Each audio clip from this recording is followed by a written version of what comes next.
At a family barbecue in a quiet Oregon suburb, I receive a terrifying text from an unknown number warning me to leave immediately. Dear viewers, please kindly join me as I narrate the story of how I was mysteriously saved by just an anonymous text message. But before I proceed, please kindly hit the subscribe button, like and share this video to your loved ones. Now to my story. My name is Olivia Harper. I'm 35 years old, and I work as a marketing consultant based out of Seattle.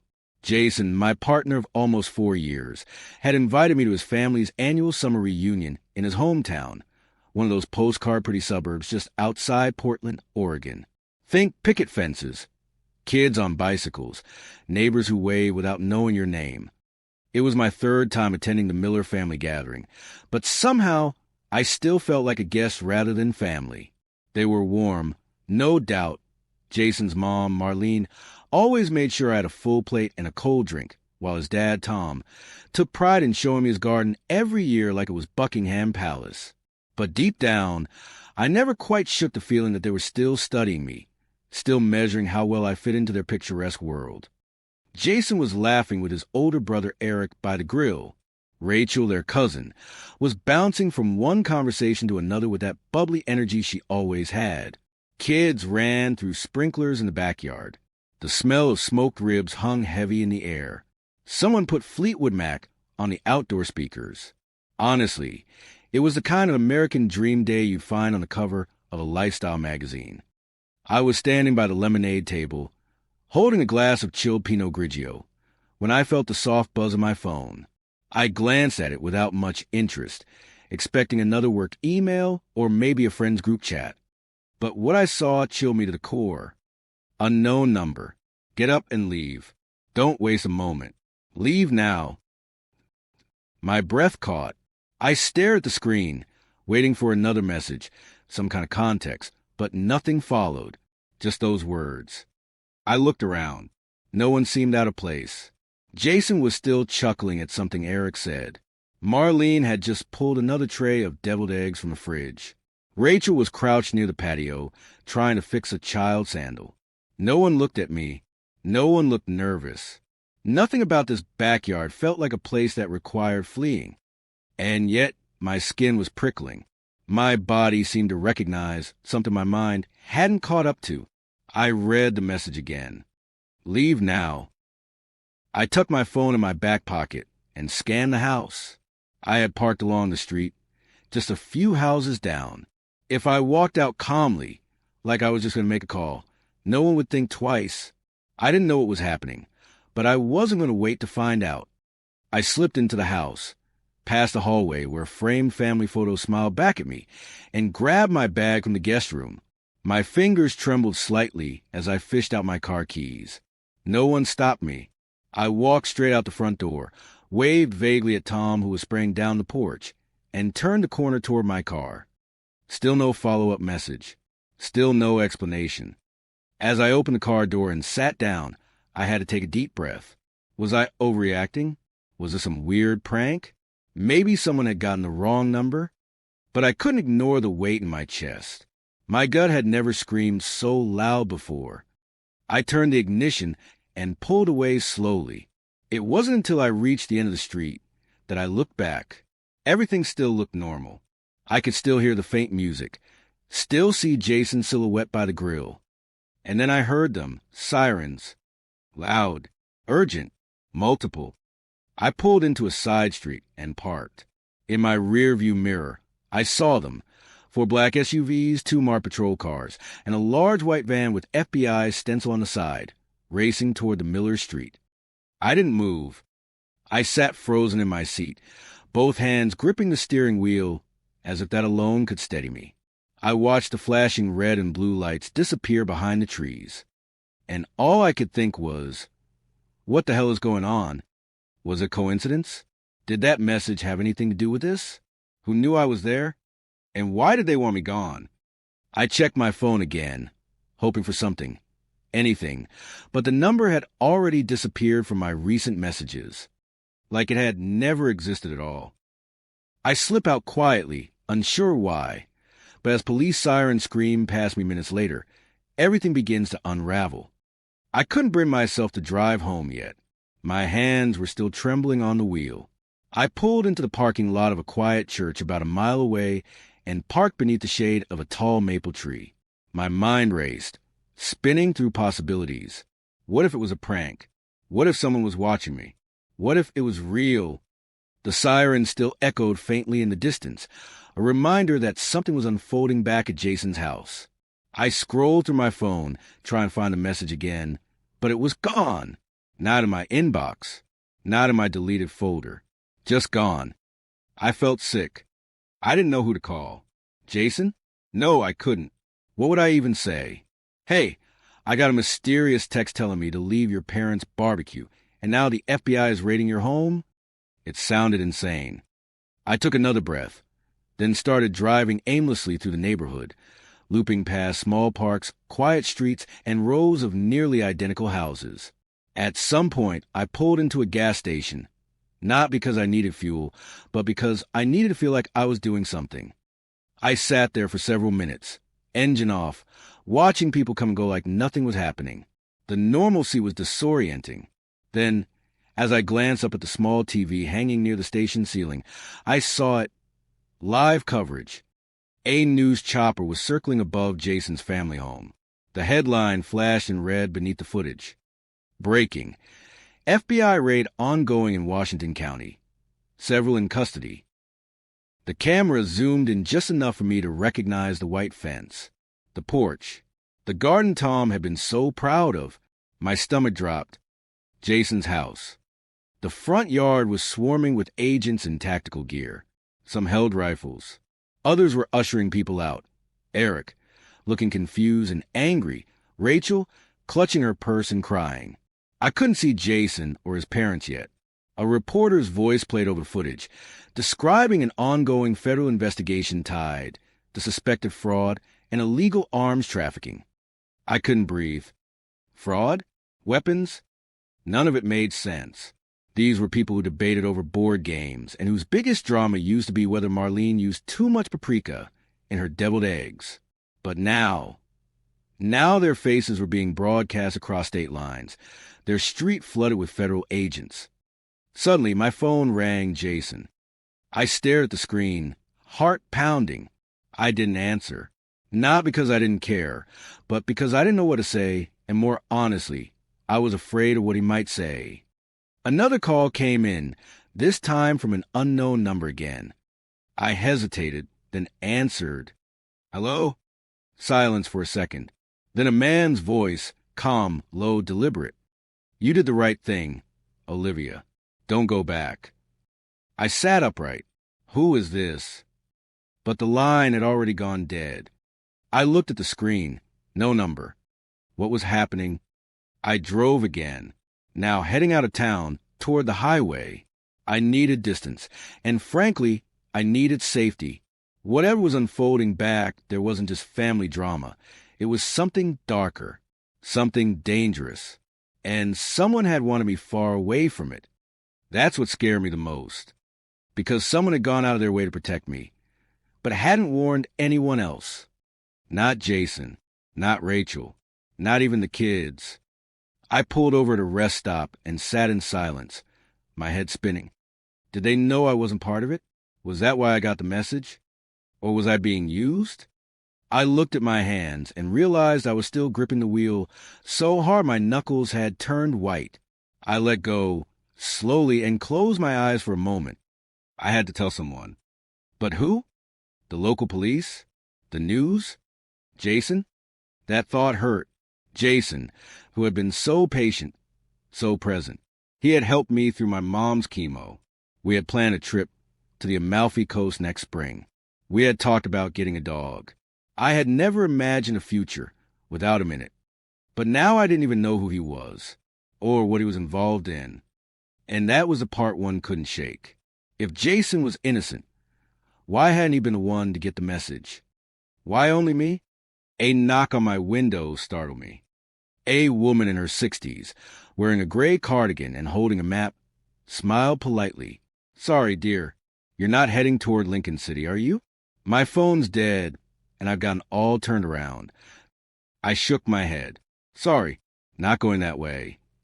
She nodded, thanked me, and wandered back to main building. For a second, I envied her confusion. At least it wasn't layered with betrayal, fear, and unanswered questions.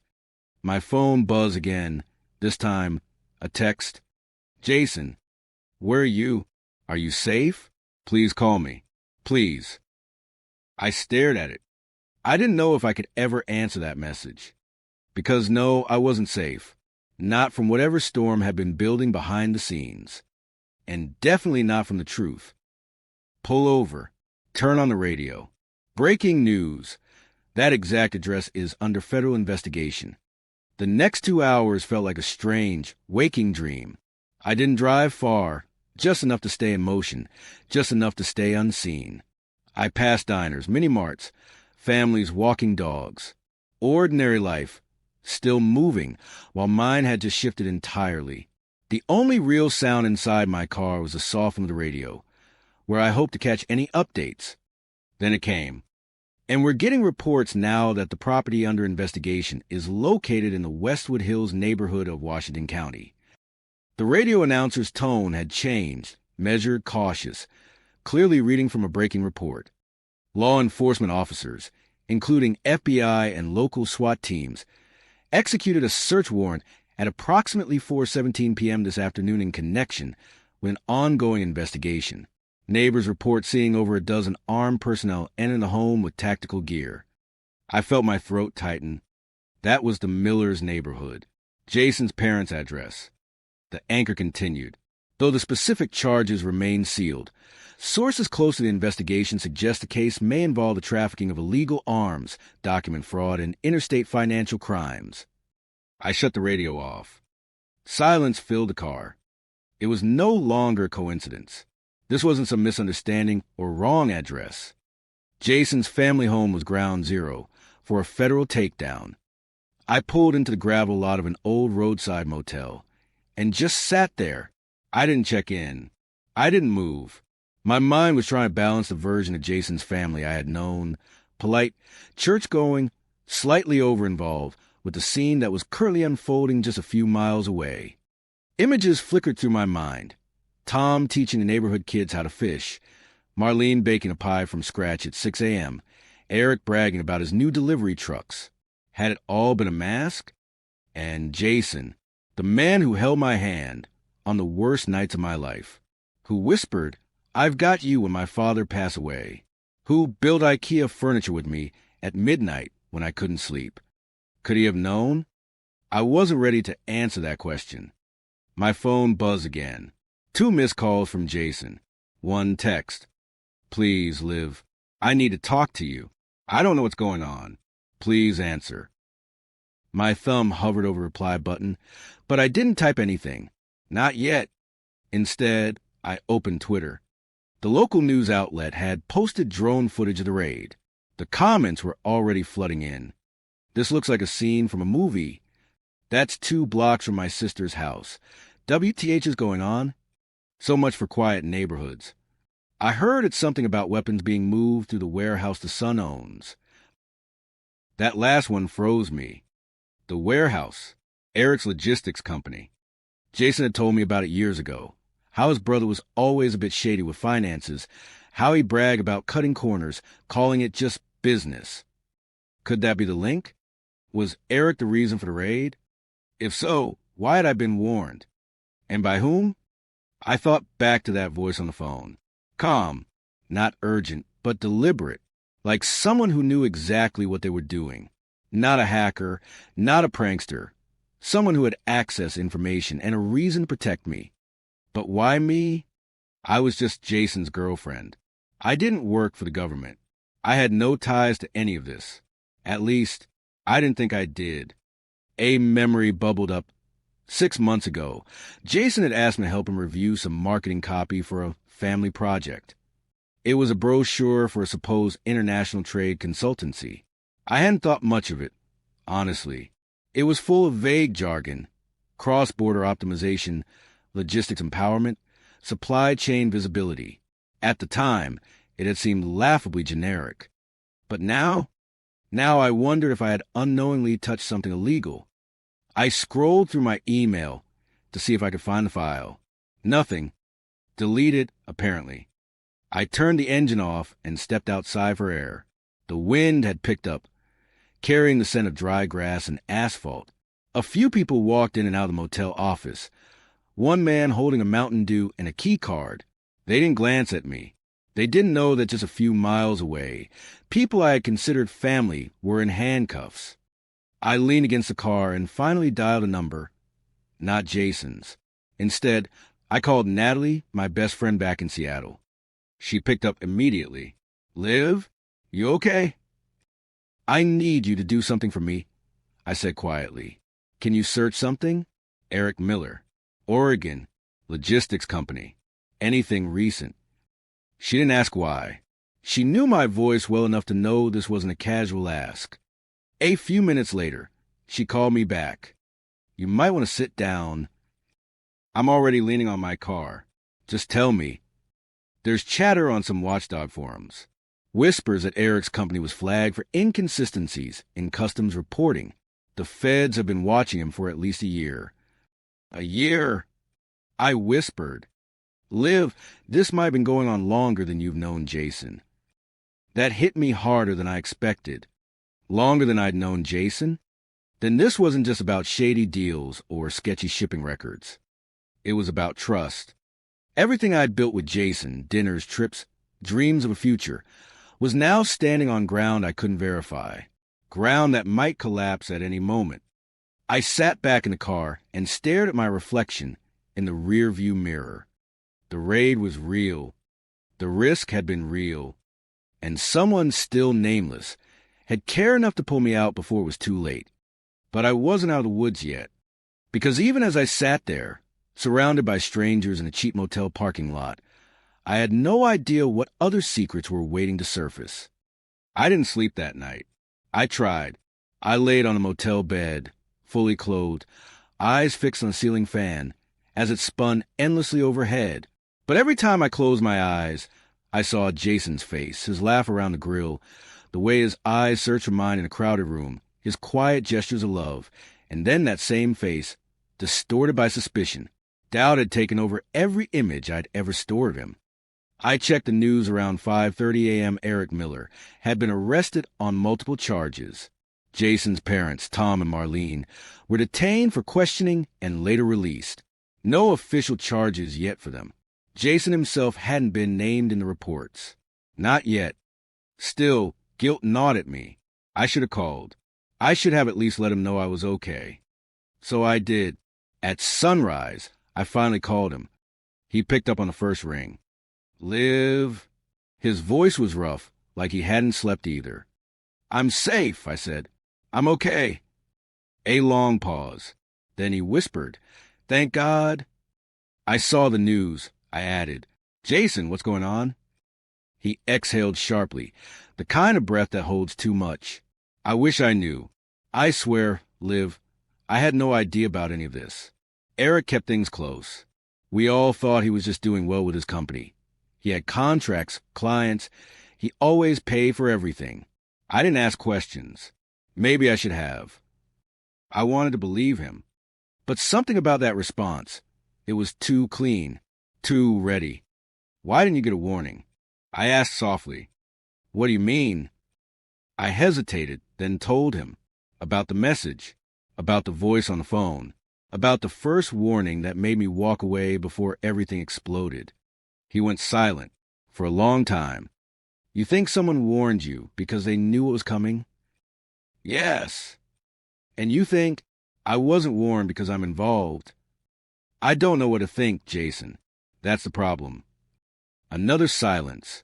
Then he said quieter, "Liv, you know me." "Did I?" "I met Jason Miller at a tech networking event in San Diego. He'd spilled wine on my blazer, then bought me a new one the next day. That's how we started. That's the man I fell in love with. But now, every memory of him was filtered through a new lens. One where I had to ask, was that kindness real or was it just another mask? "I want to believe you," I said, "but I need answers." "I'll get them," he said quickly, "whatever it takes." After we hung up, I sat on the bed and tried to piece things together. The night before, Natalie had mentioned those customs irregularities. That meant someone had been tracking Eric long before the raid. The warning text hadn't come from a bystander. It came from someone deep in the loop. I opened my laptop and searched every article I could find. Buried in one local blog was a line that jumped out.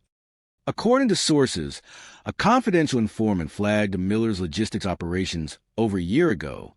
The FBI has declined to confirm or deny whether the source was family adjacent. Family adjacent. My stomach twisted. Whoever warned me knew the investigation was active. They might have even known I wasn't involved and didn't want me caught in the fallout. But that meant someone had been watching me, too. I started to think about the little things over the past few months. A black SUV I kept seeing parked on our street. The man in the coffee shop who always seemed to be reading but never turned a page. Had I been under surveillance? Had Jason? Later that afternoon, I got another call. Unknown number. I answered immediately. This time, a woman's voice. "You're doing the right thing," she said. "You were never part of this. Keep it that way." "Who are you?" I asked, but she was already gone. The words were enough to keep me grounded, enough to confirm that, yes, someone was out there trying to shield me from the fire. But also, someone knew a lot more than I did. I called Natalie again. "I need you to help me dig," I said. "Background checks, company records, any link between Jason and Eric's business." She didn't hesitate. "I'm on it." By nightfall, she called back with 3 words I'll never forget. "You need to run." "What?" "I found something. Jason's name is listed as a silent co-founder on Eric's business. It's buried, registered through a shell company in Delaware. But it's him, Liv, his signature, his address." I felt the floor shift under me. "He told me he had nothing to do with the business," I said quietly. "I don't think that's true." My heart pounded in my ears. Had Jason lied to me this entire time? Had he used our relationship as a cover? Or worse, had I been part of laundering money, moving assets, even unknowingly? Natalie added, "I think that texts save you from being collateral." That night, I didn't sleep either. I packed a small bag, paid cash for another motel room even farther out, and turned off location services on every device I owned. Jason called again. I didn't answer. The image of his face at that reunion, so normal, so loving, was no longer something I could trust. I had to protect myself first. I had to figure out how deep this ran. And most of all, I had to keep moving. Because if Jason had lied about the business, what else had he lied about? By morning, I had moved again. Not far, just a sleepy coastal town near Tillamook. It smelled like salt and wet bark, and the air was cooler than it had been in Portland. I found a small inn run by an elderly couple who didn't ask for much beyond a name. I paid cash, checked in under the name Claire Manning, and turned my phone off completely. Not airplane mode, off. I needed time to breathe, time to think. Natalie was still digging, but the digital trail was already vanishing. Website scrubbed, company listings redirected. Even the shell registration in Delaware that linked Jason to Eric's logistics firm had disappeared from the state's records overnight. It was like someone was scrubbing behind us as we discovered each clue, which only confirmed one thing. Jason wasn't just a bystander. He was involved. How deep, I still didn't know. But he wasn't innocent. And someone out there wanted me clear of it all. I sat at a bench overlooking the misty shore and finally turned my phone back on. It took a few minutes to restart. When it did, I had 11 missed calls, 8 from Jason, 3 from unknown numbers. No voicemails, no texts. I opened the call logs and tried to trace the original warning.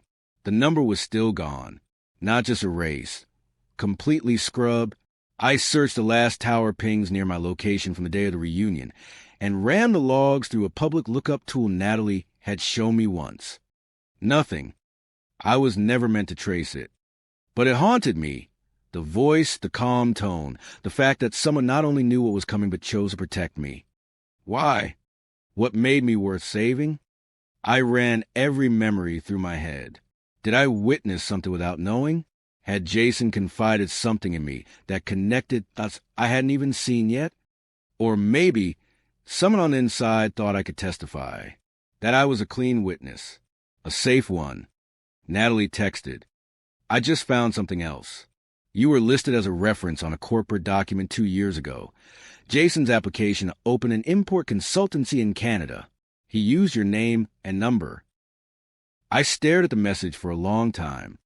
He had used me in official filings without telling me. That meant one of two things. He either trusted me blindly, or he was hiding in plain sight, assuming I'd never notice. And now, all I could think about was how my name, my actual name, might be attached to things I didn't even understand. Government filings, tax forms, contract with companies I'd never heard of. I wasn't just at risk emotionally. I could be in legal danger. The weight of that realization nearly crushed me. Later that afternoon, as I walked along the pier trying to calm my racing thoughts, my phone buzzed again. One text. "Unknown number. Keep going. You're not done yet." I froze. The number was scrambled, random digits, not from any carrier I recognized. I didn't even try to call back. I just stared at the message, my heart thudding like a war drum. The voice again, or someone else working with them. Either way, they were still watching, still following my steps, and maybe still protecting me. But it didn't feel like kindness anymore. It felt like instructions, like they were keeping tabs not just for my safety, but for their own endgame. A sharp wind blew through my coat as the fog rolled in from the sea. I pulled it tighter and turned around, suddenly aware how exposed I was, how alone I'd become. I didn't trust Jason. I didn't trust the Millers. But now I couldn't even fully trust the person saving me. Because what if they were part of the same system, a rival player in the game? What if I was just being repositioned like a chess piece, moved out of the line of fire, not for my sake, but for theirs? Still, I followed the instruction. I kept moving. I left the pier, checked out of the inn by nightfall, and took a late bus heading north. On board, I kept to myself. Hoodie up, bag under my feet. I didn't sleep, but I closed my eyes just long enough to hear the low hum of the road, to feel the motion forward, and to imagine for a moment that I was heading towards something clearer. The truth is, I may never get the full story. Jason tried to call one last time. I didn't answer. I read the headline the next morning. Jason Miller under federal investigation. Assets frozen pending inquiry. There was a photo of him outside a courthouse. Pale, distracted, still wearing that gray sweatshirt I had once stolen for myself on cold nights. The irony made my stomach turn. I wondered if he knew it was me who was missing from the puzzle. If he had figured out that someone had tipped me off, that I had slipped through the cracks before the web closed around him. I would never get the answers I wanted. But I had something better, distance, and a lesson I'd carry with me always. That instincts aren't just whispers, they're survival. And that sometimes the person trying to save you doesn't need a name, just a signal, a warning, a push out the door before everything burns. And when your phone buzzes with a single line that makes your blood run cold, you move. You don't ask questions. You trust it.